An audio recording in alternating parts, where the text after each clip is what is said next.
Special education at JICS is child-centered, so we think about the students, and we look at their learning in a developmental approach, just like everything else at school. And we're not trying to accelerate students, we're trying to meet them where they're at and support them so that they're able to feel good about themselves and achieve milestones. It's really about supporting the whole child.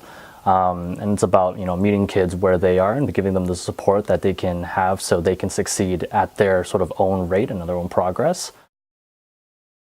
Really, there's two ways that we work with students. One is in the classroom, where we support the students and work on whatever it is that the teacher is doing with that student.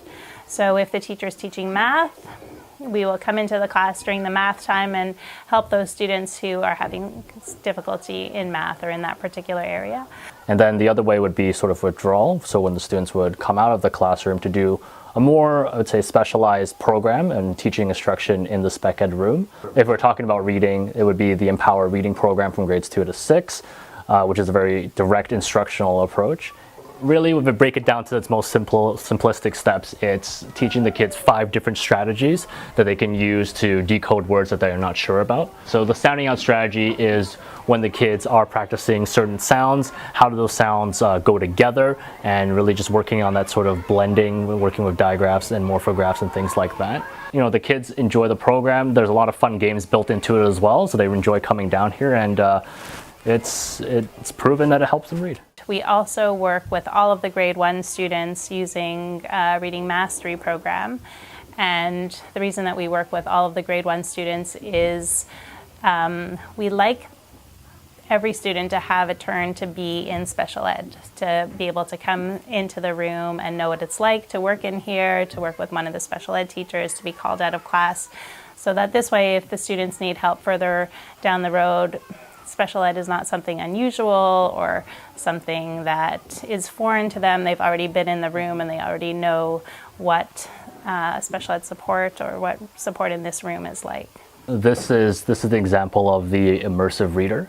And so it's a variety of things that we can do, right? So, if you're a child who is reading and you have trouble keeping track of the words, you can change all the different text size of whatever, article or whatever story you kind of type into your notebook.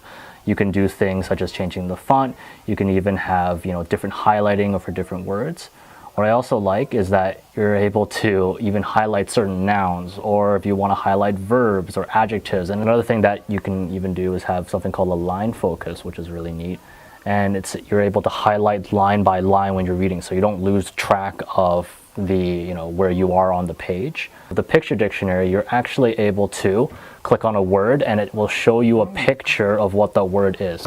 You can actually get it to read the whole story for you. My old city and my new country are worlds apart. There are things that are the same and some other things that are really different. For maths, we pull from a variety of different curriculums. Sometimes it's Singapore math, sometimes it's jump math as well. We have weekly meetings with the 2 special ed teachers, principal and vice principal, and the teacher of the student. This way we're able to make any modifications to the schedule, be able to update the teacher and or parents on any changes that we might be making to the student's program. It just helps us to be able to focus on the student and their progress throughout the year.